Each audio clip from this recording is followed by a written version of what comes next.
আসসালামু আলাইকুম। নিয়মিত বাংলা সংবাদে আপনাদের স্বাগতম। শুরুতেই থাকছে শিরোনাম, এরপর বিস্তারিত।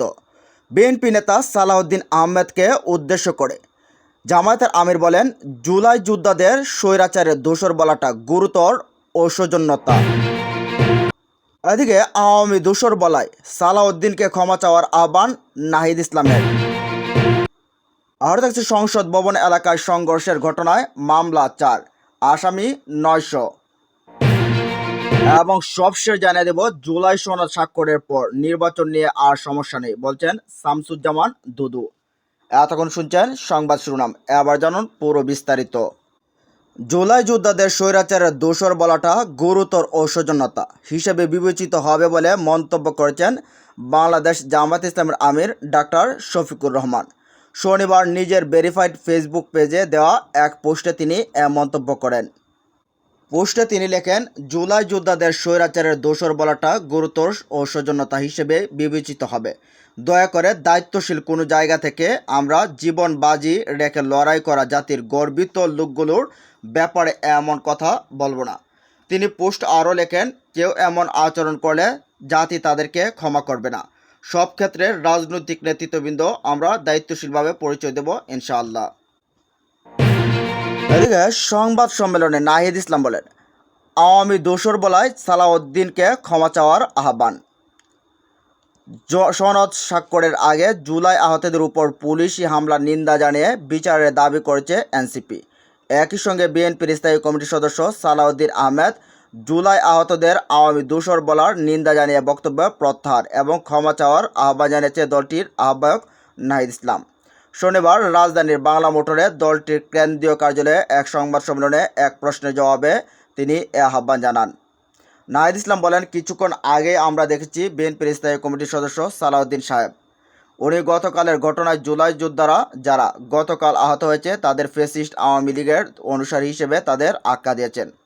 আমরা এর তীব্র নিন্দা ও প্রতিবাদ জানাচ্ছি। তিনি বলেন, হয়তো তার কাছে তথ্য না থাকার কারণে তিনি এমনটা বলছেন। যেহেতু তিনি দীর্ঘদিন দেশে ছিলেন না, যেহেতু তিনি জুলাই অভ্যুত্থানের সময় দেশে ছিলেন না, রাজপথে ছিলেন না, সেহেতু হয়তো তিনি জানেন না কে রাজপথে ছিল, কারা লড়াই করেছিল, কারা বুলেটের সামনে দাঁড়িয়েছিল।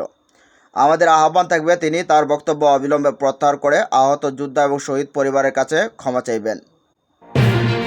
আজকে সংসদ ভবন এলাকায় সংঘর্ষের ঘটনায় মামলা 4, আসামি 900।